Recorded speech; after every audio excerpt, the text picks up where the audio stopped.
नमस्कार, मैं राजू कुमार झा और न्यूज तक पर हमारे साथ अभी एक खास मेहमान हैं जिनका नाम है अरुण भारती। अरुण भारती के बारे में आपको पहले बता दें कि सबसे पहले ये जमुई से सांसद हैं और सबसे खास बात ये कि चिराग पासवान के बहनोई भी हैं। और उससे भी खास बात ये कि जेपीसी जो वक्फ बोर्ड पर गठन की गई है उसके सदस्य भी हैं। तो इस हिसाब से देखा जाए तो वक्फ बोर्ड, जातीय जनगणना, आरक्षण, क्रीमी लेयर, बिहार की राजनीति, साथ में दिल्ली और यूपी, झारखंड और हरियाणा में भी इनकी पार्टी विस्तार कर रही है। तो इन सब को लेकर चिराग पासवान की तरफ से स्टैंड क्या कुछ होगा, क्या कुछ अब पार्टी का अगला स्टेप है, उस सब पर विस्तार से बात करेंगे। और इससे पहले बात करने से पहले भारती जी, आपका न्यूज तक में बहुत बहुत स्वागत है। क्या आप हमारे लिए टाइम निकाले न्यूज तक के दर्शकों के लिए और ये स्टैंड क्लियर करने के लिए आ गए कम से कम कि चिराग पासवान बिहार के राजनीति को लेकर क्या कुछ नया स्टैंड रखते हैं। तो शुरुआत करते हैं पहले कि नए जो जेपीसी गठन हुआ है वक्फ बोर्ड का, उस जेपीसी में क्या है ऐसा जो डायरेक्ट भेज दिया गया उससे जेपीसी के पास? वक्फ बोर्ड को लेकर ऐसा क्या मामला फंसा? सबसे पहले मैं आपका और आपके दर्शकों का धन्यवाद करना चाहूँगा। देखिए, वक्फ बोर्ड अमेंडमेंट बिल 2024 जो आया है, वो बिल जो है वो वक्फ की जो प्रॉपर्टीज़ हैं, संपत्तियां हैं, उनको बेहतर तरीके से मैनेज करने का बिल है। हम्म, लेकिन ये सारे जितने भी बिल ड्राफ्ट होते हैं, ये मंत्रालय के द्वारा ड्राफ्ट किए जाते हैं हम्म, और ऐसे में अलग अलग पक्ष जो इससे अफेक्टेड होती हैं, उनके पक्षों को पूछा नहीं जाता है उस वक्त। ऐसे में हमारी पार्टी का ये स्टैंड था कि वक्त की संपत्तियों को बेहतर मैनेज करने के लिए बिल है, लेकिन जो लोग भी इस बिल से अफेक्टेड हैं हम्म, उनके उनको सुनना चाहिए, उनके पक्ष को भी जानना चाहिए, अ, उनके चिंताओं को, आशंकाओं को सुनना चाहिए, उसका निवारण करना चाहिए। और ऐसे में हमारी पार्टी का स्पष्ट स्टैंड ये था कि इसको एक कमेटी में भेजा जाए, हम्म, चाहे वो स्टैंडिंग कमेटी हो, सेलेक्ट कमेटी हो, जहां सारे पक्ष आ करके अपनी अपनी चिंताओं को, अपनी आकांक्षाओं को कमेटी के सामने रख सकें। हम्म, मंत्रालय के लोग भी आए, वो भी अपना पक्ष रख सकें। सारे के सारे वक्फ बोर्ड आए, वो अपना अपना पक्ष रखें। और इन सब की चिंताओं को सुनने के बाद जो एक सकारात्मक उसमें से जानकारी निकले, जो और निकल करके जो सभी पक्षों को मंजूर हो, हम्म, वही फैसला अंत में सरकार ले। और इसीलिए हम लोगों ने ये रेकमेंड किया था कि इसको कमेटी को भेजा जाए। और इसके लिए हमें सरकार का और प्रधानमंत्री जी का धन्यवाद करना चाहिए कि उन्होंने हमारे राष्ट्रीय अध्यक्ष श्री चिराग पासवान जी की बात को सुना, समझा और इसके बाद इस बिल को कमेटी को रेकमेंड किया गया है। जहां अभी देखिए, हम लोग कमेटी में हैं तो हम लोगों ने गोपनीयता की शपथ खाई है, लेकिन अभी सिर्फ ये बता पाऊंगा कि अलग अलग विटनेसेस आकर के डिपोज कर रहे हैं और सब लोगों से बात करने पे नई नई जानकारियां निकल के आ रही हैं, हम्म, जो कि पूरे इस बिल के लिए बहुत अच्छा है। हम्म, अलग अलग मुस्लिम समाज आकर के, वक्फ बोर्ड आकर के, अलग अलग उनके इंटेलेक्चुअल्स आकर के हम्म, जो जानकारियां हमें वक्फ के बारे में दे रहे हैं, हम्म, इन सारी जानकारी को इकट्ठा करके जो एक हम्म, एक रिपोर्ट बनेगी, हम्म, वो जो रिपोर्ट बन के आएगी, मुझे पूर्ण यकीन है हम्म, कि सभी पक्षों को सकारात्मक रूप में हम्म। मंजूर होंगी। नहीं, लेकिन देखिए जेपीसी पर यह है कि करीब करीब 84 लाख, जो मैं भी रिसर्च कर रहा था तो पता चला 84 लाख सुझाव मेल ईमेल आ चुके हैं कि क्या क्या चीज इसमें परिवर्तन होने चाहिए। और देखा जाए तो 70 बॉक्स लिखित सुझाव से भरे हुए जेपीसी को भेजा गया है। और ये देखा जाए तो 16 सितंबर रात 12 बजे तक की इसकी तारीख भी, सुझाव की तारीख है जो वो बढ़ा दी गई थी बाद जी में। जी। तो लेकिन सवाल ये होता है कि आने वाले टाइम में हो या फिर अभी हो, वक्फ बोर्ड में मामला फंसा कहां? क्योंकि मोदी सरकार को अक्सर इस वजह से जाना जाता था। मोदी का सवाल इसलिए आपसे कि गठबंधन में है, एनडीए को इस वजह से जाना जाता था कि कोई भी अपना स्टैंड हो तो वो सीधे तौर पर लेती थी, कोई वेट नहीं करवाती थी, या फिर ये भरोसा नहीं होता था कि दूसरे कमेटी बोलेंगे, विपक्ष हंगामा करेगा तब हम पास करवाएंगे। आप दूसरे कार्यकाल का एग्जाम्पल देख लें, चाहे वो ट्रिपल तलाक हो, उसमें उन्होंने वेट नहीं करवाया, पेश किया, समर्थन लिया, बहुमत था, पास करा दिया। अब कहा जा रहा है कि ये यू टर्न वाली पार्टी बन गई है, यू टर्न वाले गठबंधन के हैं। जैसे एक बार एक सांसद ने बोला या दो तीन पार्टियों ने बोला और जेपीसी में तुरंत भेज दिया गया वक्फ बोर्ड को। फंसा कहीं मामला? आप वहां मौजूद थे, प्रत्यक्ष थे, तो ये हमारे दर्शकों को साफ साफ बता सकते हैं कि क्या ऐसा कौन सा मामला फंस गया, यही समझ में नहीं आ रहा है कि जेपीसी के पास ही भेज दिया। सुझाव तो बाद में भी या फिर पहले विचार करके ही लाया गया था ये अधिनियम कि हम इसमें चेंज करेंगे, ये चीजें लाएंगे। नहीं नहीं, देखिए ऐसी बात नहीं है। जैसा मैंने आपको पहले बताया, जब ये कोई भी बिल तैयार होता है तो हम्म। मंत्रालय के अधिकारियों के द्वारा तैयार किया जाता है। हम्म। इसी तरह से सुप्रीम कोर्ट का जो डिसीजन आया था वर्गीकरण का, हम्म। जो भी पक्ष उससे अफेक्टेड थे हम्म। उनसे तो पूछा ही नहीं गया था। हम्म। ये सवाल सुप्रीम कोर्ट के सामने था ही नहीं। उसी तरह से जब इस बिल को सरकार ने इंट्रोड्यूस किया हम्म। कि हम ऐसे ऐसे बदलाव करना चाहते हैं वक्फ की संपत्तियों को बेहतर तरीके से मैनेज करने के लिए, हम्म। तो एक सरकार, मतलब जो जनता को रिप्रेजेंट कर रही है, हम्म। अगर जनता आकर के उनसे ये कह रही है कि आप अभी जो आने वाला वक्फ पे जो अभी बिल है हम्म। उस पे हमारी कुछ चिंताएं हैं, हमारी कुछ आशंकाएं हैं जो हम सरकार के समक्ष रखना चाहेंगे। हम्म। और ऐसे में सरकार क्या करती है कि ऐसी कोई भी अगर पक्ष को सुनना होता है तो सरकार डायरेक्टली सुनने के बजाय हम्म। वो एक कमेटी गठित कर देती है, जो कि एक लोकतांत्रिक प्रक्रिया है। हम्म। तो इसमें फायदा ये भी है कि सरकार भी आके अपना पक्ष रखती है, मंत्रालय के लोग भी आके अपना पक्ष रखते हैं, हम्म। हर कोई अपने सकारात्मक तरीकों को रखता है। वक्फ बोर्ड के लोग आते हैं, मुस्लिम इंटेलेक्चुअल लोग आ रहे हैं, बात कर रहे हैं, हर लोग विटनेस के तौर पे आकर के डिपोज करके अपनी अपनी जो पॉजिटिव चीज़ें हैं उसको रख रहे हैं, अपनी चिंताओं को रख रहे हैं, अपनी आशंकाओं को रख रहे हैं। देखिए, आपको मानना पड़ेगा कि ये सरकार जनता की सुनती है। तो ऐसे में उन सभी पक्ष जो इससे अफेक्टेड होने वाले हैं, जो इससे प्रभावित होने वाले हैं, इस बिल पे अगर उनकी सारी बातों को सुना जा रहा है और सुनने के बाद अंत में एक सकारात्मक फैसला लिया जाएगा, तो इस फैसले का सरकार की तरफ और जनता की तरफ से स्वागत होना चाहिए कि एक पीपल्स गवर्नमेंट है, जनता के लिए है। जनता की बातों को सुन करके उनकी चिंताओं को, आशंकाओं को हल करने के लिए उन्होंने कमेटी के पास भेजा है, और उसमें भी उन्होंने सबसे पावरफुल कमेटी, जो एक जॉइंट पार्लियामेंट्री कमेटी होती है, उसके पास भेजा है। तो आप मान के चलिए कि सरकार को जो मैंडेट मिला है वो जनता के प्रति अपने दायित्वों को लेकर के बहुत गंभीर है। हर पक्ष को सुनने के बाद ही वो इस बिल पे आगे बढ़ना चाहती है। चलिए मान लेते हैं कि सरकार जनता को सुनती है, जनता के बातों को सुनकर ही वो बिल लाती है, तो फिर ट्रिपल तलाक में भी तो सुनना चाहिए था। जो कुछ कह रहे थे कि ये सही नहीं है, कुछ कह रहे थे कि ये अपने मनमानी से वो करवाया जा रहा है। दूसरी ओर से भी जो पुराना दूसरे कार्यकाल में बिल था उसमें तो ऐसे यूटर्न नहीं लिया गया, वो चाहे आरक्षण का हो या फिर लेटरल एंट्री हो, जैसे ही विपक्ष ने विरोध शुरू किया सरकार पीछे हट जाती है 2 कदम, कहती है ठीक है भाई, आप विरोध कर रहे हो तो मैं इसको रिटर्न ले लेता हूँ। नहीं, देखिए विरोध, देखिए पहले वाले चीज में वक्त में जो भी बिल आए थे उसमें मैं सांसद नहीं था, तो मेरा टिप्पणी करना बिल्कुल ही उचित नहीं रहेगा उन सब मामलों पे। मैं उस पे अपनी एक राय रख सकता हूं, हाँ। लेकिन एक पार्टी के तौर पे मेरा टिप्पणी करना आज के दिन में उचित नहीं रहेगा।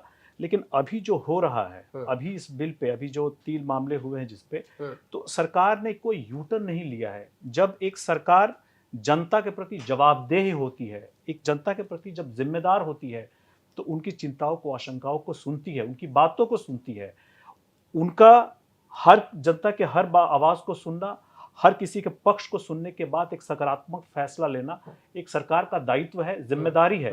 और हमारी सरकार इसमें बिल्कुल सही तरीके से, खरी तरीके से हर पक्ष को सुनने के बाद आगे बढ़ना चाहती है। तो ये तो एक बहुत अच्छी, बहुत सकारात्मक बात है। ऐसा ही हर सरकार को होना चाहिए।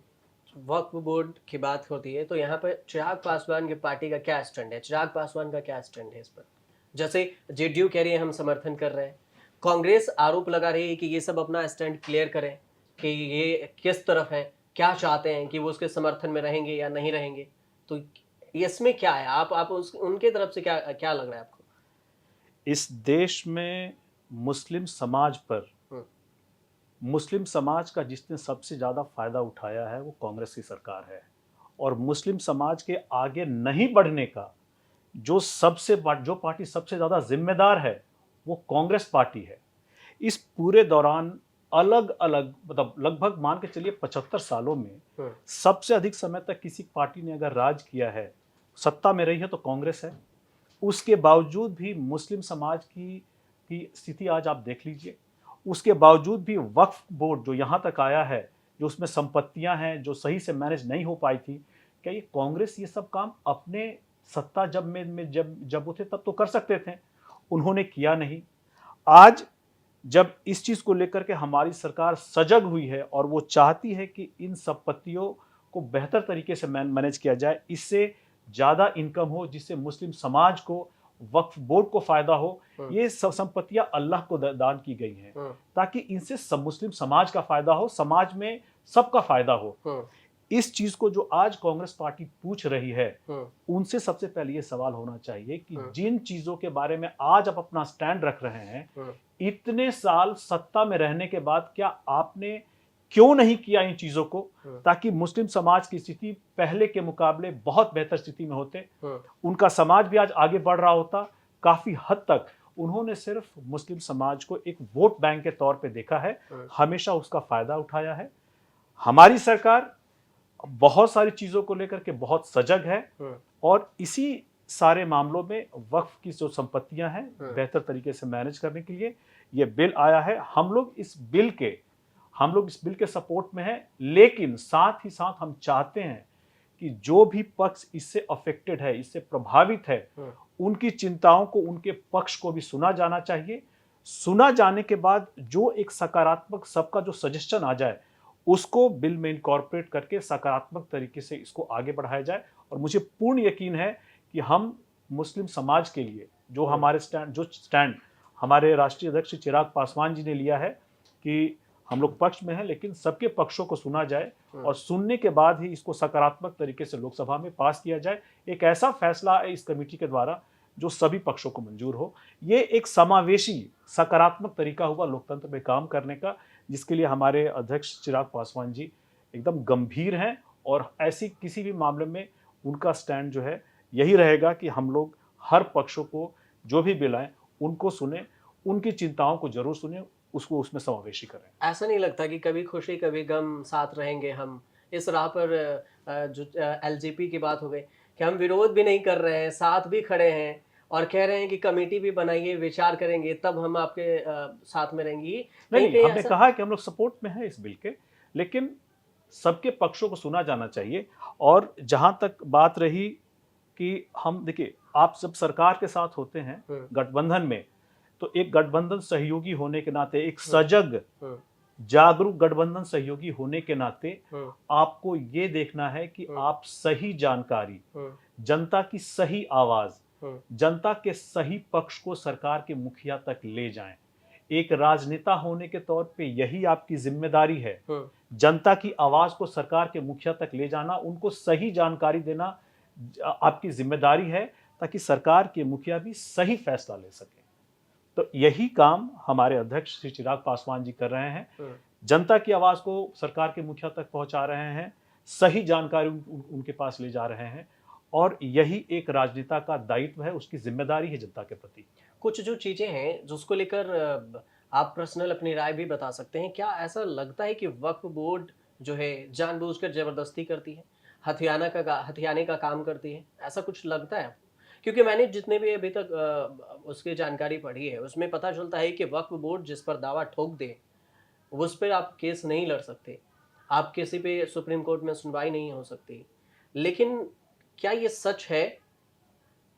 ऐसा हुआ है कोई? नहीं, देखिए, अलग अलग पक्षों से अलग अलग समाचार आते हैं, लेकिन आपको सबकी तह में जाकर के सच्चाई जानना बहुत जरूरी है। ये जो एक भ्रांतियां बनी हुई है कि वक्फ अगर आप पे क्लेम कर दे तो इसको आप ट्राइब्यूनल में ले जाते हैं, और एक बार जो ट्राइब्यूनल का फैसला आ जाए तो आप इसके रिड्रेसल के लिए कहीं और नहीं जा सकते हैं। ये सरासर गलत है। देखिए, इस देश में देश का कानून जो है सर्वोपरि है, और हमारे पास अदालत में सुप्रीम कोर्ट तक ले जाने का हम लोगों के पास आज़ादी है। ऐसे में कोई भी फैसला अगर वक्फ के ट्राइब्यूनल का आता है तो बहुत सारे मामलों में देखे होंगे कि जा करके लोगों ने हाई कोर्ट गए हैं, हाई कोर्ट में रिट पिटीशन फाइल किए हैं, उसके बाद सुप्रीम कोर्ट तक मामला ले गए हैं। तो ऐसी बिल्कुल इसमें सच्चाई नहीं है कि वक्फ के ट्राइब्यूनल ने जो फैसला ले लिया वो अंतिम फैसला है। आप इसको देश के किसी भी फोरम में, किसी भी कोर्ट में जाकर के आप चैलेंज कर सकते हैं, और ये हमारी न्यायिक प्रक्रिया है, ये हमारी न्याय प्रणाली है, और ऐसा मजबूत संविधान दिया है बाबा साहब अम्बेडकर ने कि आप इसको सुप्रीम कोर्ट में आप चैलेंज कर सकते हैं, और लोगों ने किए हैं। ऐसे बहुत सारे उदाहरण भी हैं। लेकिन एक बात और आ रहा है कि क्या ये जो वक्फ बोर्ड में डोनेशन होता है, इसमें सरकार को टैक्स में गड़बड़ी नजर आई? देखिए, सरकार को जो भी इनकम होते हैं हम्म। उस पर जो एक जस्टिफाइबल टैक्स है वो कलेक्ट करने का पूरा अधिकार है। हम्म। वक्फ में होता क्या है कि आप संपत्तियों को जब अल्लाह को दान कर देते हैं हम्म। तो उससे जो भी इनकम आता है हम्म। उसको आपको जनता के बीच में खर्च करना है, उनकी समाज की भलाई के लिए, जनता की भलाई के लिए खर्च करना होता है। हम्म। और ऐसे में जो भी इनडायरेक्ट टैक्सेस, डायरेक्ट टैक्सेस लगती हैं वो हर कोई पे करता है। हम्म। ऐसा नहीं है कि इसमें टैक्स का कोई इवेजन होता है। लेकिन एक मामला देखने में आया है हम्म। कि बहुत सारी पुरानी जो वक्फ की संपत्तियां थी जिस पे हम्म। बहुत लोगों ने कब्जा किया हुआ था, हम्म। बहुत पुराने समय से लोग बहुत ही नॉमिनल रेंट दे रहे थे। ऐसे में इन संपत्तियों से जो आय हो सकता था वो एक बेहतर आय हो सकता था और समाज की बेहतरी के लिए खर्च हो सकता था, जो नहीं हो पाया है। वक्फ ऐसे ने में नहीं किया। हाँ? वक्फ ने। नहीं, जो लोग, जिन लोगों ने मान लीजिए वक्फ की संपत्ति पे अगर अनधिकृत रूप से कब्जा कर लिया, वक्फ की संपत्ति पे अच्छा। अनअधिकृत रूप से कब्जा कर लिया और उन्होंने लेट आउट कर दिया या किसी तरह से, किसी भी तरह से उसमें अगर आय जनरेट कर रहे हैं, तो ये जो मामला है, अ, ये इनकम चूंकि अनधिकृत कब्जा है तो उसमें जो भी इनकम जनरेट हो रहा है जो कि मार्केट के हिसाब से नहीं है या एक जो जस्टिफाइबल इनकम होना चाहिए था वो नहीं है, तो जो कब्जा किया हुआ था उसको तो ये लगता है कि मुझे जो भी आ जाए वो मेरे लिए बहुत है। ऐसे में बहुत ज़रूरी होगा, इस बिल में भी हम लोगों ने भी रिकमेंड किया है कि बहुत सारी ऐसी जगह हैं जहां लोगों ने अनअधिकृत वक्फ की संपत्तियों पे कब्जा किया है। वक्फ की संपत्ति पे? वक्फ की आरोप यहाँ संपत्तियों लग पे। रहा है वक्फ बोर्ड संपत्ति दूसरी के संपत्ति पे कब्जा कर रही है। नहीं नहीं, तो आपको दोनों पक्ष को देखना होगा। अच्छा। यहाँ पे अगर लोग कहते हैं, समाचार में भी जैसे हमें पढ़ने को मिलता है कि वक्फ ने कहीं क्लेम कर लिया, हम्म। तो उसके पास, आपके आपके पास भारतीय न्याय प्रणाली के हिसाब से हम्म। अलग अलग रिड्रेसल सिस्टम है, न्यायिक प्रक्रिया है, प्रणाली है, हम्म। जहां आप जा करके अपने कंसर्न्स को रिड्रेस करा सकते हैं। लेकिन यहाँ वक्फ की संपत्तियों पे भी लोगों ने कब्जा किया हुआ है और ऐसे में बहुत जरूरी है कि जहां जहां भी इस तरह का कब्जा है, जब ये बिल सकारात्मक तरीके से, जब सबकी बातों को सुना जाए, सबकी सुझावों को समावेश करके जब ये बिल लोकसभा में आए, तो हमारी तरफ से, हम लोग की तरफ से, पार्टी की तरफ से ये भी रहेगा कि जो वक्फ की संपत्तियां जो कब्जे में की गई है अनधिकृत रूप से, हम्म। उसको भी छुड़ाया जाए ताकि समाज की बेहतरी के लिए एक बेहतर, एक जस्टिफाइबल इनकम जनरेट हो जो समाज की बेहतरी के लिए खर्च हो। अच्छा, चलिए, वक्फ पे जब बिल पेश किए जाएंगे, पेश होंगे सभा में, लोकसभा में और राज्यसभा में, उसके बाद फिर इसमें से बहुत सारी चीजें निकल कर आएगी। जेपीसी के पास अभी है तो बैठक पे बैठक हो रहेगी, जी मंथन हो रहा होगा, जी तो उस पर विस्तार से और भी बातचीत कर लेंगे आपसे, क्योंकि वक्फ पर छोटे से बातचीत में तो नहीं होगा, इस पर विस्तार से भी हो सकता है। लेकिन अगर हम दूसरा देखें, वक्फ पे आपको फिर से एक अलग से अपने दर्शकों के लिए विस्तार से लाएंगे जब इसका गठन में जो भी मीटिंग है वो समाप्त हो जाएगी, लोकसभा में पेश हो जाएगा, जब रिपोर्ट इसका पेश हो रिपोर्ट जाएगा। पेश हो जाएगा तब। जी लेकिन अभी अगर देखें दूसरी तरफ, तो आरक्षण भी एक मुद्दा है जिसको बिल्कुल। लेकर अपने ही एनडीए में दो फाड़ दिखते हैं। बिहार में अगर चलें तो जीतन राम मांझी कहते हैं कि आरक्षण में क्रीमी लेयर भी जरूरी है। चिराग पासवान कहते हैं कि नई आरक्षण में जो SC/ST है उसमें हमें क्रीमी लेयर नहीं चाहिए। तो वो क्या? वर्गीकरण नहीं चाहते हैं। हाँ, क्रीमी लेयर ये हो गया ना, ये आप अब SC/ST में ही मैं क्रीमी आपको लेयर। बताता हूँ। सबसे पहले आते हैं कि आरक्षण, मतलब अगर हम लोग इस पे डिस्कशन कर ही रहे हैं तो हमें सबसे पहले मूलभूत सवालों से शुरू करना चाहिए। हम्म। आरक्षण क्यों मिला? एक अफर्मेटिव एक्शन, अगर आज़ादी के वक्त जब हमें आज़ादी मिली और लगा कि सब सारे भारत की जनता को समावेशी रूप से एक साथ आगे लेकर के चलना है, हम्म। तो पूरे के पूरे जो ड्राफ्टिंग कमेटी थी कॉन्स्टिट्यूशन में, कॉन्स्टिट्यूशन की, उसमें हम्म। ये डिस्कस हुआ हम्म। कि इस देश का एक तबका हम्म। जिसको जाति के आधार पे हम्म। भेदभाव किया गया, हम्म। जिसका जिसको जाति के आधार पे हम्म। बहुत सारे अधिकारों से वंचित रखा गया, हम्म। चाहे वो शिक्षा को लेकर के हो, हम्म। चाहे वो संपत्ति को लेकर के हो, हम्म। या चाहे समाज में रोजगार को लेकर के हो, हम्म। अगर उसके खिलाफ आपने जाति के आधार पे अगर भेदभाव किया है, तो इनको मेन स्ट्रीम में, मैं आगे नहीं कहूँगा, मैं मेन स्ट्रीम में सिर्फ लाने के लिए बहुत ज़रूरी है कि इसको हमें हम्म, कुछ स्पेशल अधिकार देने होंगे, कुछ प्रिविलेजेस देने होंगे। हम्म, फिर ये जाति की ये सॉरी आरक्षण का व्यवस्था आई।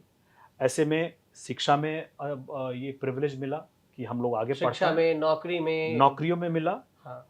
इसके बाद हम लोग को राजनीति में मिला। हम्म, लेकिन हम्म, आज भी इतने सालों के बाद भी क्या आपको मालूम है कि पूरे यूपीएससी में हम्म, जहाँ 3% मतलब जिसके थ्रू 3% सरकारी लोगों की नियुक्तियां होती हैं, हम्म, सिर्फ मात्र 0.25% लोगों को नौकरी मिलती है, क्योंकि नौकरी में प्रमोशन में रिजर्वेशन नहीं है।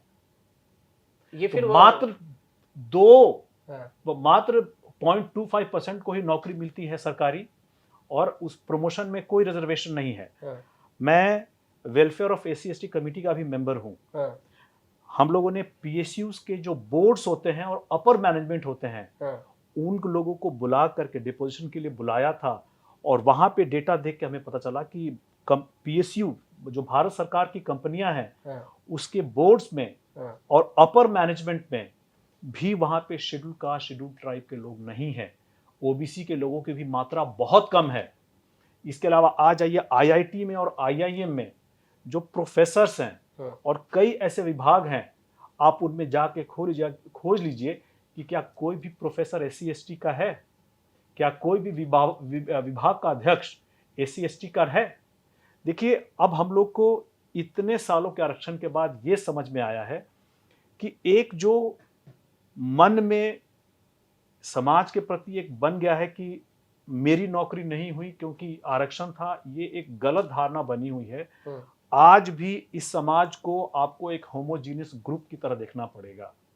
जब सरकारी कंपनियों में 75 साल बाद भी हाँ, अगर अपर मैनेजमेंट में अगर एससी एसटी के लोग नहीं हैं, हाँ, जुडिशियरी में, हाई कोर्ट में, सुप्रीम कोर्ट में नहीं है, हाँ, आईआईटी आईआईएम में अगर प्रोफेसर्स की बहुत कमी है, वहाँ भी नहीं है, हाँ, और प्राइवेट कंपनी में तो खैर आप छोड़ ही दीजिए।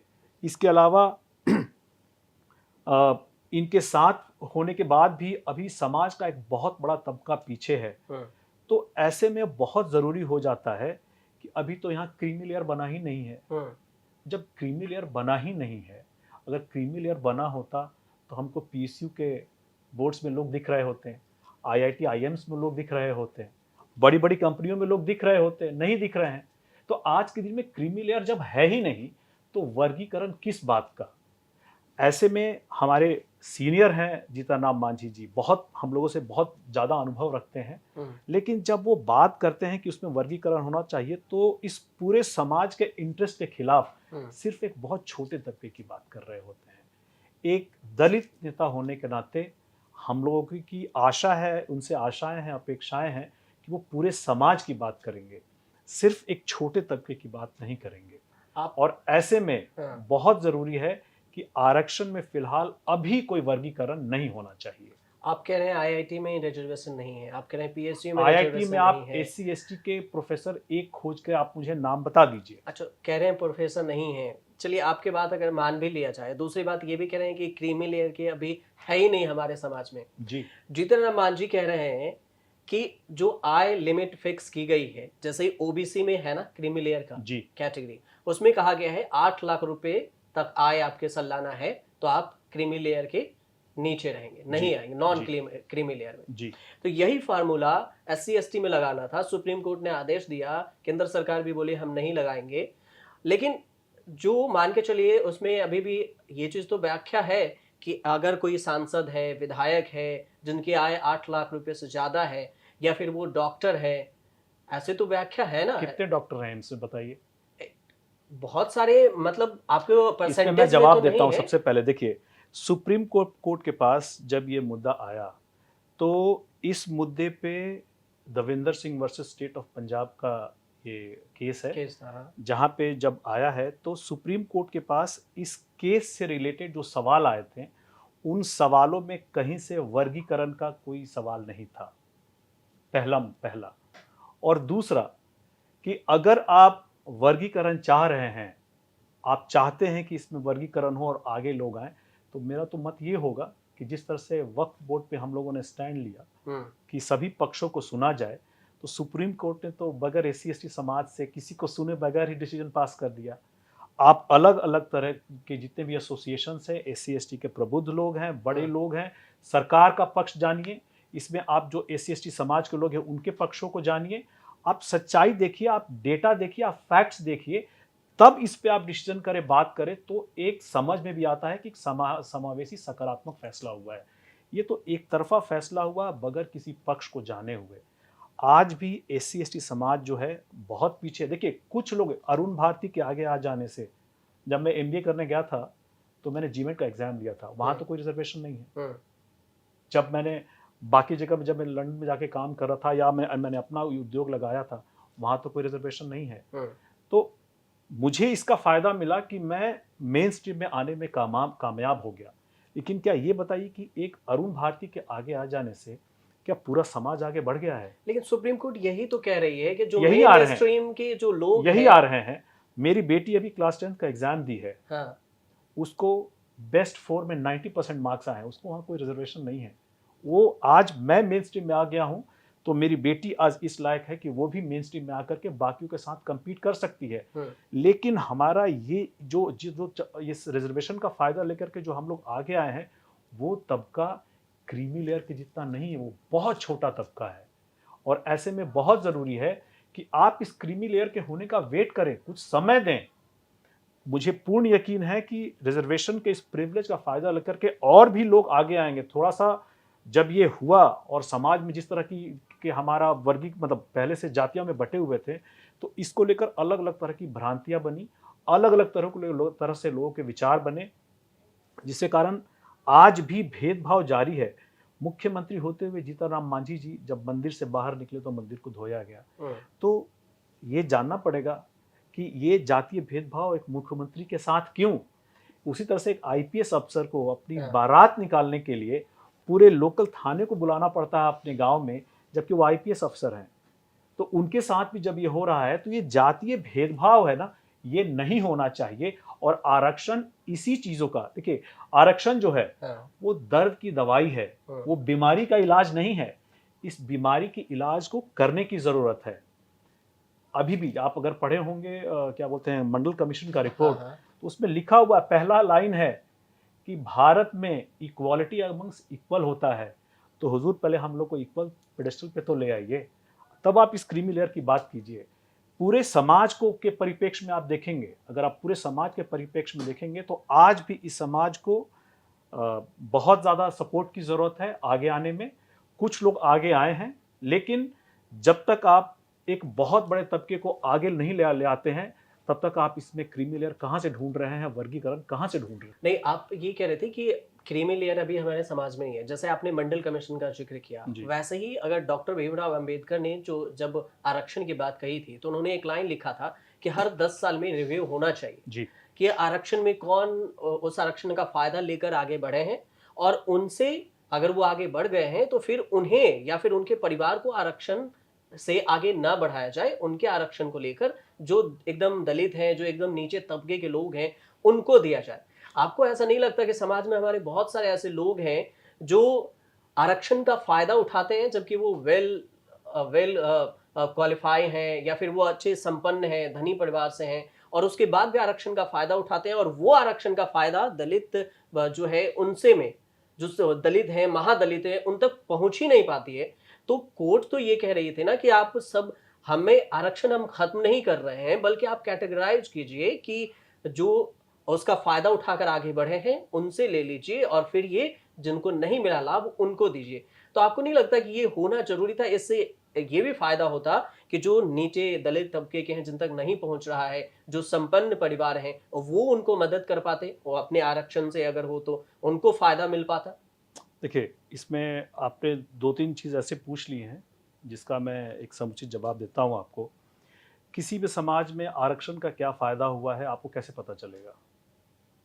आपको जाति जनगणना पर करानी पड़ेगी। हमारी पार्टी इस पक्ष में है कि जाति जनगणना होनी चाहिए।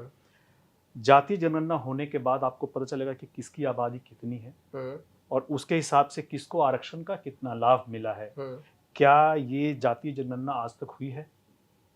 पहली बार हुई थी 1935 में, उसके बाद हुआ है 2011 में। उसके बाद आज तक नहीं हुई है। उसमें कांग्रेस भी सरकार, जातीय जनगणना नहीं थी 2011 का। जातीय जनगणना हुई है लेकिन उसके आंकड़े आज तक सार्वजनिक नहीं किए गए हैं। हाँ। तो 19 पूरे इस आज़ादी के बाद सबसे ज़्यादा समय कांग्रेस पार्टी ने रखा है। उन्होंने भी दलित समाज को एक वोट बैंक के तौर पे ही इस्तेमाल किया है। 1935 के बाद जो पहला जो जातीय जनगणना होती है 1935 में अंग्रेजों के समय हुई थी, और अंग्रेज भी इतने सजग थे कि जो हम पॉलिसी बनाएंगे इस अनुसूचित जाति और जनजाति को लेकर के, वो उनकी संख्या के आधार पे बनाएंगे। उसके बाद हम आज़ादी हमें मिलती है, और आज़ादी के कई वर्षों बाद 2011 में जाकर के जातीय जनगणना होती है, जिसके आंकड़े अभी तक रिलीज नहीं किए गए। तो आप कैसे कह सकते हैं कि इस समाज में आरक्षण का फायदा लेने के बाद जो लोग आगे बढ़े हों, कितने लोग हैं? ये डेटा है कहाँ आपके पास? आप ओबीसी समाज में जब ये आया था तो उसमें था कि कुछ लोग आगे हैं, और इसमें कैसे दोनों समाजों को हम इसमें समुचित कर सकते हैं क्रीमी लेयर और नॉन क्रीमी लेयर के हिसाब से। ठीक है। जो समाज वर्षों से हजारों सालों से जो अपने मूल अधिकारों से वंचित है, संपत्ति से वंचित है, शिक्षा से वंचित है, वो कहां तक प्रगति किया है इसका कोई आधार है? किसी के पास कोई आधार नहीं है। तो हुजूर, जब इसका कोई आधार ही नहीं है तो आप अभी इस पूरे समाज में वर्गीकरण होना चाहिए कि नहीं होना चाहिए, जातीय जनगणना करके आप ये तो पता करें कि समाज में कितने लोग आगे बढ़े हैं, कितने नहीं बढ़े हैं। जब ये मूल आधार डेटा फैक्ट आपके पास है ही नहीं, तो इस तरह का आदेश देना, इस तरह का टिप्पणी करना क्या कहीं से न्याय संगत है, कहीं से तर्क संगत है, कहीं से जस्टिफाइड है? अच्छा, आप जब जातीय जनगणना पे आ ही गए हैं तो ये भी बात कर लेते हैं कि जैसे आप कह रहे हैं अभी तक जातीय जनगणना नहीं हुई, या फिर कांग्रेस की सरकार ज्यादा दिन रही, उन्होंने नहीं करवाया, तो फिर बीजेपी करवाया 2011 में करवाया, डेटा रिलीज नहीं किया, लेकिन डेटा अभी तक रिलीज नहीं किया तो है। 2011 हो या फिर पिछले 70 साल में हो, तो फिर अभी देखिए एनडीए सरकार कब करवाएगी? देखिए, हमारी पार्टी का पक्ष है, स्टैंड है ये, हम लोग जातीय जनगणना के पक्ष में हैं, क्योंकि सरकार की जो भी पॉलिसीज बनती हैं, जो भी प्रोग्राम्स बनते हैं समाज के अलग अलग क्षेत्रों में, अलग अलग विभागों में, अलग अलग लोगों को लेकर के कि इनको कैसे समाज में आगे बढ़ाया जाए, ये एक डेटा के बेसिस पे ही होता है। बजट जो बनता है पूरे डेटा के हिसाब से ही बनता है। ऐसे में ये जानना बहुत ज़रूरी है कि किस जाति के कितने लोग हैं, ताकि जो बजट में राशि आवंटित की जाए उन प्रोग्राम्स को, उन पॉलिसीज को, इसका एक आधार हो। जातीय जनगणना यही आधार आपको देती है। जब तक ये आधार आपके पास नहीं आएगा तब तक आपको नहीं पता चलेगा कि हम जो भी योजना ला रहे हैं और उसमें जो भी हम राशि आवंटित कर रहे हैं वो जस्टिफाइड है कि नहीं है। इसलिए जातीय जनगणना के हम लोग पक्ष में हैं और चाहते हैं कि जातीय जनगणना हो।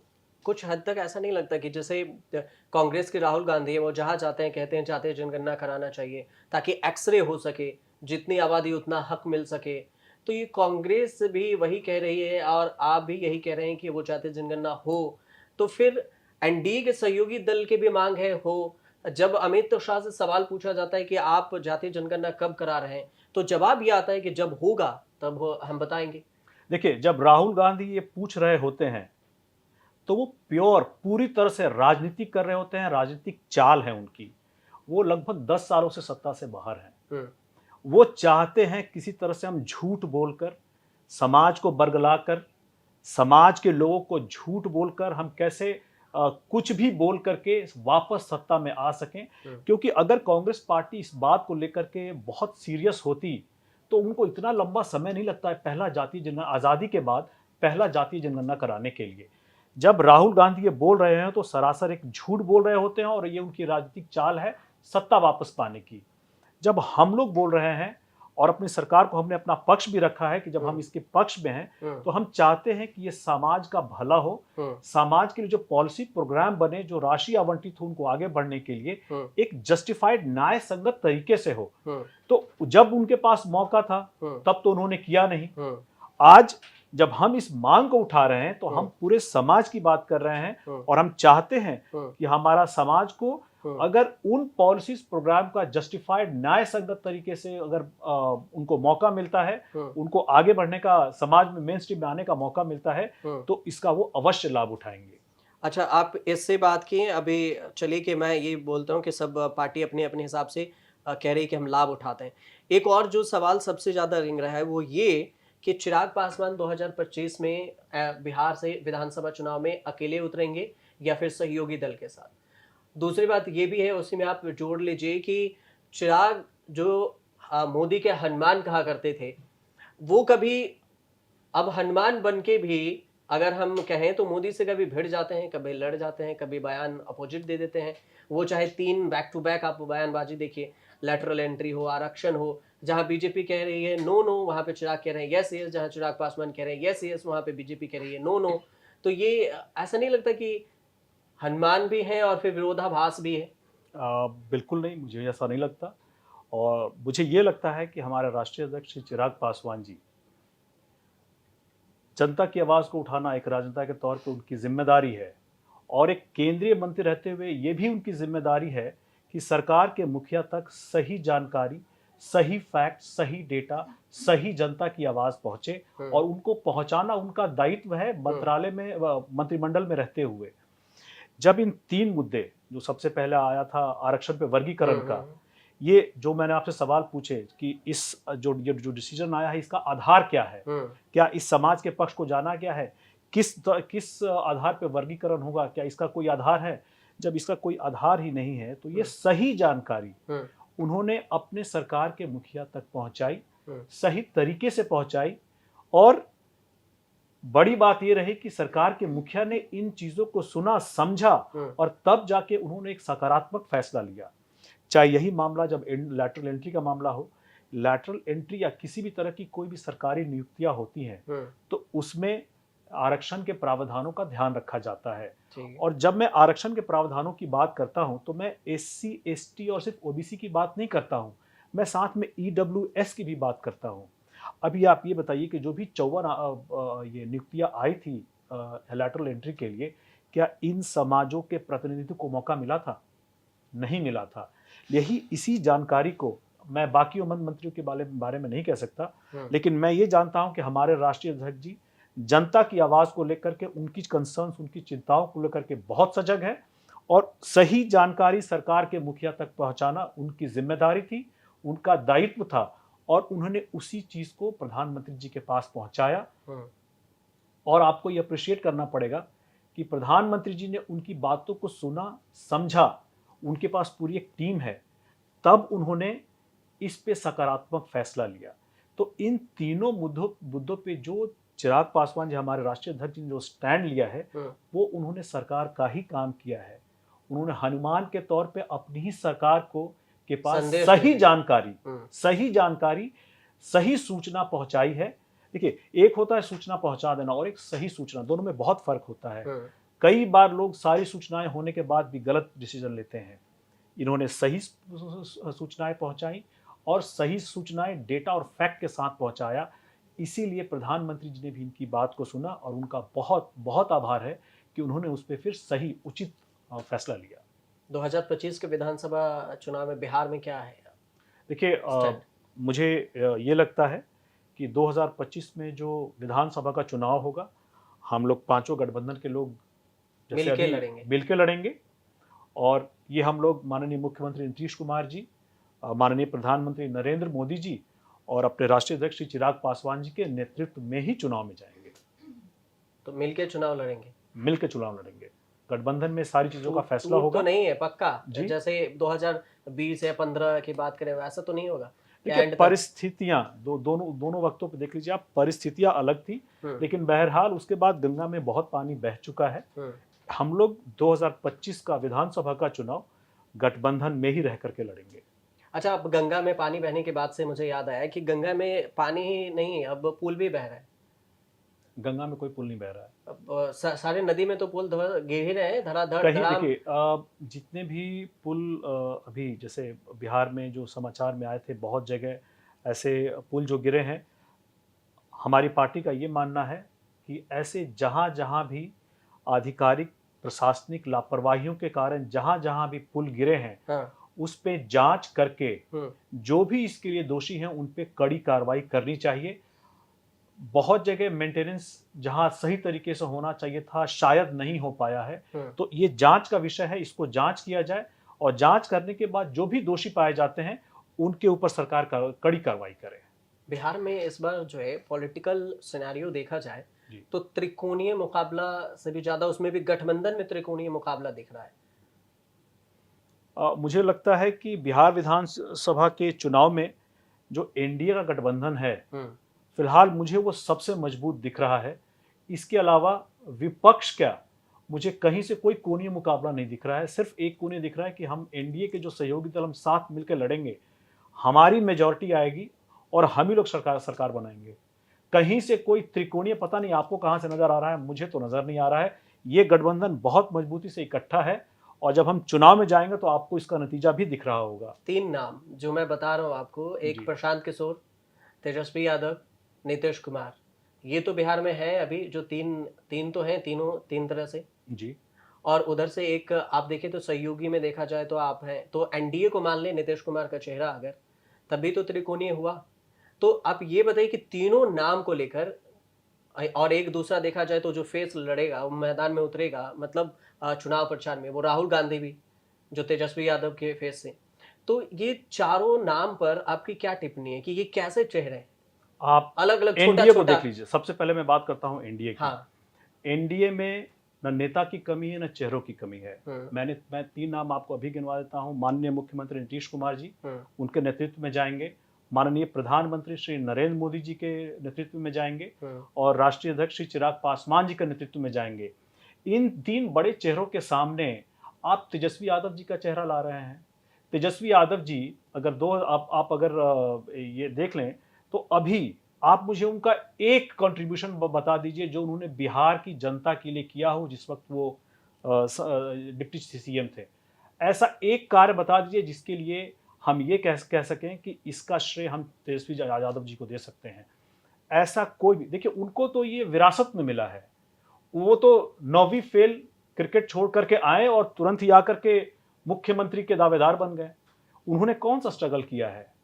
वो जनता की समस्याओं को जानते कहाँ हैं? जनता में कितने दिनों तक रहे हैं?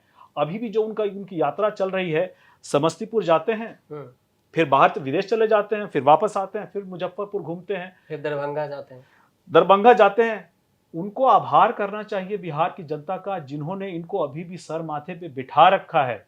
लेकिन आने वाले समय में आप देख लीजिए कि जब 2025 का चुनाव होगा तो जनता का पूरा विश्वास और आशीर्वाद एनडीए की गठबंधन को मिलेगा और तेजस्वी यादव जी कहां फिके जाएंगे पता नहीं चलेगा। जहां तक रही प्रशांत किशोर जी की बात, पढ़े लिखे आदमी हैं, वो अच्छे लोगों को इकट्ठा कर रहे हैं, लेकिन चुनावी राजनीति में अभी उनका टेस्ट होना बाकी है और ये उनका पहला टेस्ट होगा। तो पहला टेस्ट होने दीजिए, देखते हैं कैसे नतीजे आते हैं। लेकिन अगर इस सारे परिप्रेक्ष्य को मिला करके देखें, मुझे लगता है कि इस पूरे बिहार विधानसभा के चुनाव में जो एक मजबूत पक्ष नजर आता है वो सिर्फ एनडीए का ही नजर आता है। वहां मुख्यमंत्री के चेहरे नजर आते हैं, बड़े चेहरे नजर आते हैं, बाकी जगह आपको खोजने पे भी अभी नहीं मिलेंगे। आप चलिए, ये राजनीति की बात है, लेकिन अगर पर्सनली पूछा जाए तो ये चारों जो चेहरे हैं आपको पर्सनली व्यक्तिगत रूप से कैसा लगता है, कैसे हैं?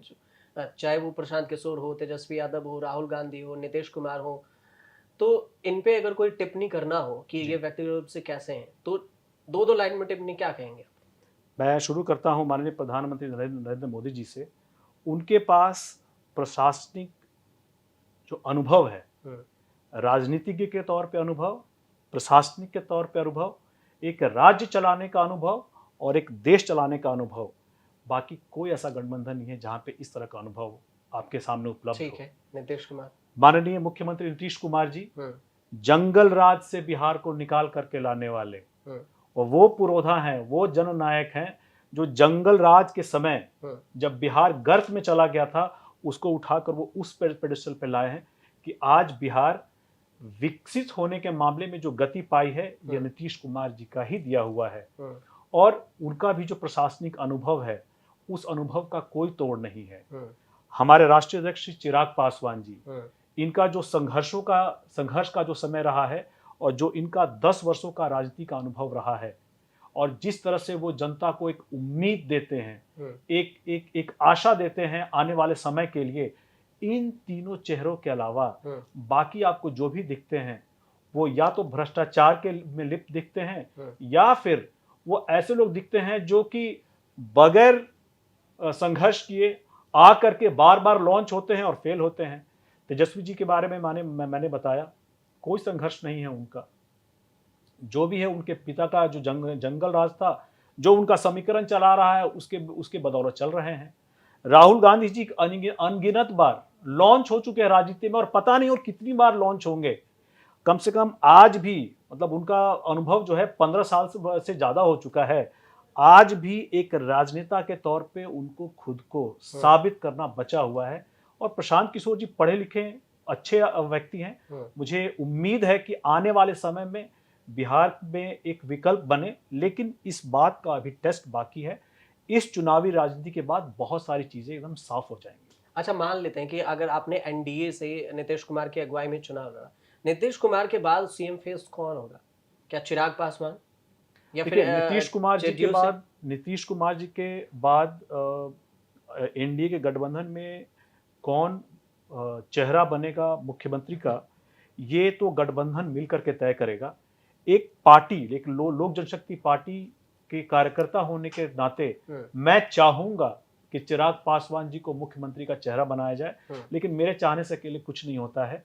इसके लिए गठबंधन तय करेगा कि अगर मुख्यमंत्री नीतीश कुमार जी अगर आगे, मान लीजिए अगर किसी कारण से वो मुख्यमंत्री नहीं बनना चाहते हैं, अगर वो बनना चाहते हैं तो वो हमारे गठबंधन का चेहरा है। लेकिन अगर नहीं बनना चाहते तो ये गठबंधन ही तय करेगा कि कौन हमारा अगला मुख्यमंत्री हो सकता है। अच्छा, एक जो वे सवाल है कि जमुई से 2 लड़का गया था झारखंड दौड़ने, जी आपके संसदीय क्षेत्र का है, जी तो वहां पर जब गए तो एक दोनों भाई थे, एक की डेथ हो गई जी। दौड़ते वक्त, उसकी वजह पता चला? जो अभी तक प्राइमा फेसी मुझे पता चला है कि झारखंड में एक ये कस्टम्स के लिए जो इंस्पेक्टर्स की बहाली होती है उसका फिजिकल टेस्ट होना था। और फिजिकल टेस्ट में जब लोग गए तो उनको सुबह 5 बजे ही फिजिकल टेस्ट के लिए बुला लिया था, जिसमें आपको दौड़ना होता है, एक निश्चित समय में एक निश्चित दूरी आपको तय करनी होती है। ऐसे में सुबह 5 बजे बुला लिया गया। उन्होंने ना कुछ नाश्ता किया था, ना कुछ खाए हुए थे, और उनको एक एयरपोर्ट का जो रनवे स्ट्रिप होता है उसके ऊपर दौड़ाया गया 6 घंटे बाद। ऐसे में मेरा मानना है कि उनकी बॉडी में डिहाइड्रेशन हुआ, और जिस कारण से जहां जहां भी ऐसे टेस्ट हुए बहुत लोग बेहोश हो गए, और कुछ लोगों की एक एक्सट्रीम परिस्थिति होने के कारण जान चली गई। इसमें हमारे गिद्धौर प्रखंड के भी एक परिवार है जिनका बेटा ऐसे चला गया, जिनसे मैं मिलने गया हुआ था।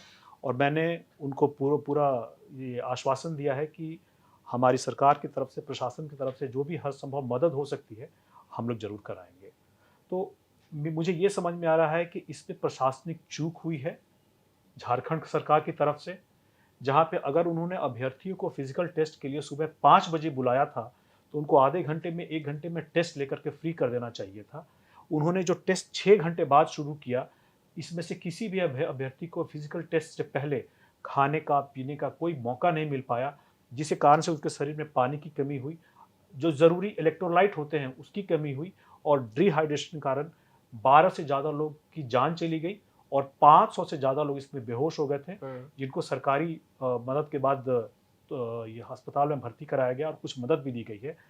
मेरी झारखंड सरकार से मांग रहेगी कि जहां भी लोगों की इस कारण से आपके क्षेत्र में मृत्यु हुई है, उन लोगों को उचित सरकारी मुआवजा जरूर मिलना चाहिए, और सरकार की तरफ से उनके परिवार में से किसी न किसी एक व्यक्ति को नौकरी जरूर दी जानी चाहिए। चिराग पासवान की पार्टी 5 संसदीय क्षेत्र में 100% स्ट्राइक राइट से जीतती है। जी तो विकास के मामले में देखिए तो ये 5 संसदीय क्षेत्र के अलावा, जैसे आप देखा जाए तो आप जमुई, समस्तीपुर, खगड़िया, वैशाली, हाजीपुर, ये 5 संसदीय क्षेत्र में जी विकास में क्या स्टैंड कर रखे है चिराग पासवान की तरफ से? मतलब पार्टी की तरफ से क्या है कि हम बिहार के लिए क्या लाएंगे? क्योंकि एक कैंपेन तो है कि बिहार फर्स्ट, बिहारी फर्स्ट, जी। लेकिन उसके लिए क्या है मिशन, विजन?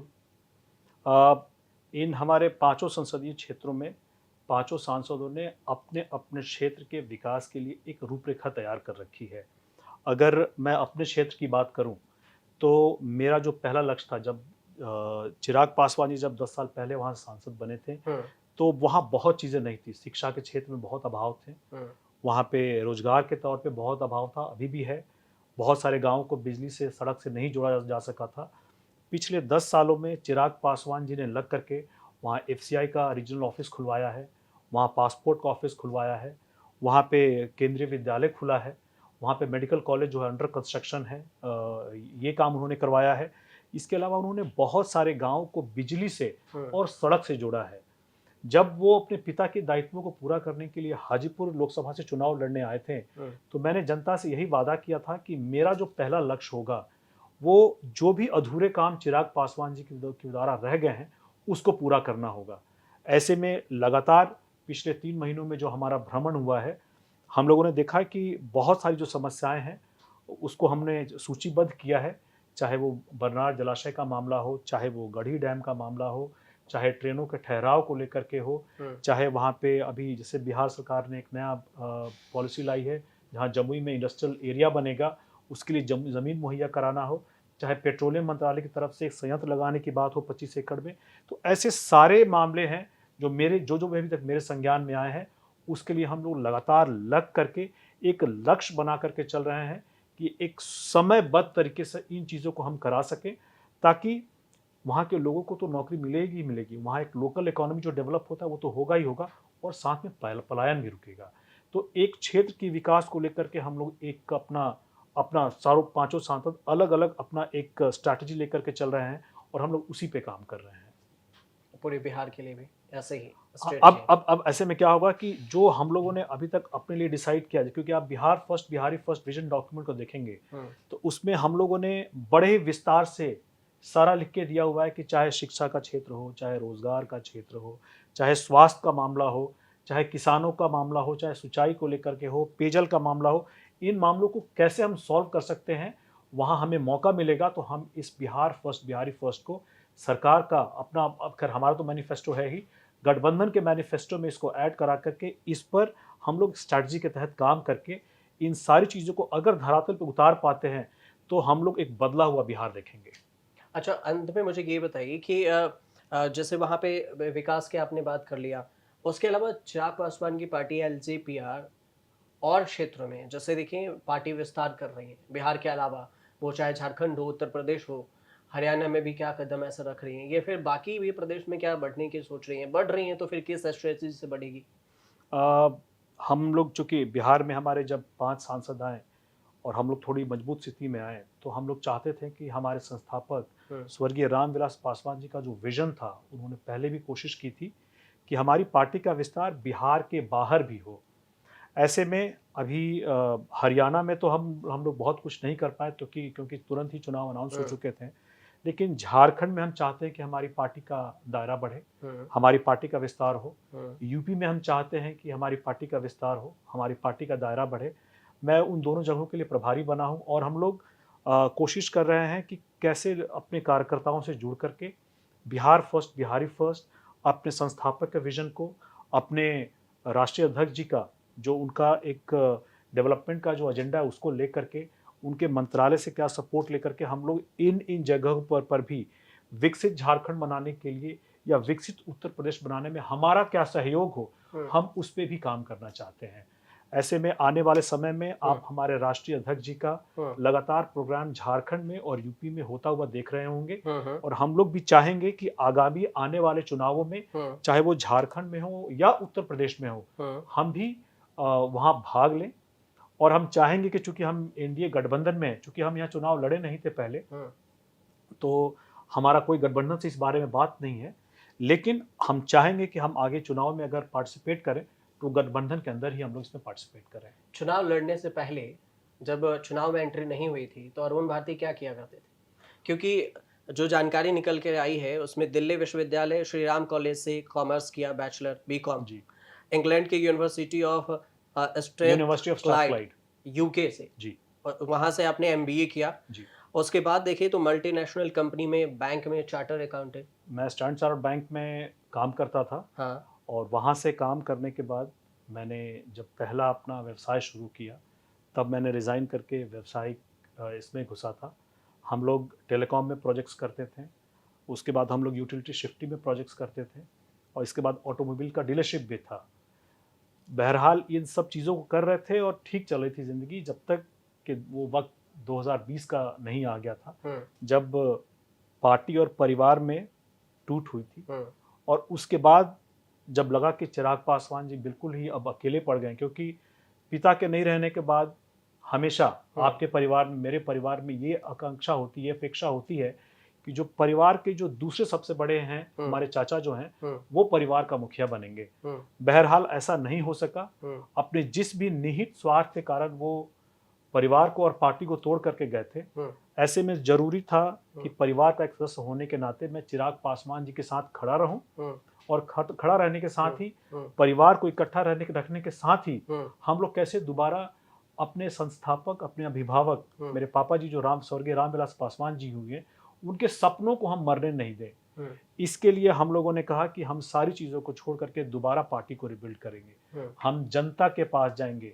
हमारे संस्थापक ने हम लोगों को सिखाया था कि जब तुम बिल्कुल ग्राउंड जीरो धरातल पे हो तो जनता के पास जाओ। वही चिराग पासवान जी के नेतृत्व में हम लोगों ने किया। और ये जब डिसाइड हुआ कि हम लोग जनता के पास जाएंगे तो हमने उसको संकल्प रैली का हम लोगों ने नाम दिया। हम लोग जनता के पास गए। हम लोगों ने 3 साल तक लगातार चप्पल घिसा, हर जगह गए, जनता के पास गए। और हम लोग इस बात के लिए बहुत आभार मानते हैं, बहुत खुशनसीब हैं कि जनता ने भी हमें अपना पूरा आशीर्वाद दिया, बहुत प्यार दिया, अपना आशीर्वाद दिया। और उनके हमारे मेहनत के कारण और जनता के आशीर्वाद के कारण आज ये नतीजा कि हम 5 सांसदों के साथ 100% स्ट्राइक रेट के साथ चिराग पासवान जी के नेतृत्व में पार्टी आगे बढ़ रही है और अलग दूसरे राज्यों में अपने विस्तार की तरफ आशा भरी नजरों से देख। तो कुछ इस तरह से राजनीति में अरुण भारती आए और अपने जो चिराग पासवान की भी मदद किए, बिहार के राजनीति में एक अलग पहचान बनाई। साथ में चिराग पासवान ने भी कि 5 जो देखा जाए 5 संसदीय सीट को उन्होंने जीता और ये 100% स्ट्राइक रेट है। इसलिए क्योंकि इन्हें 5 संसदीय क्षेत्र ही एनडीए गठबंधन से मिला था और 5 पर ये जीत गए।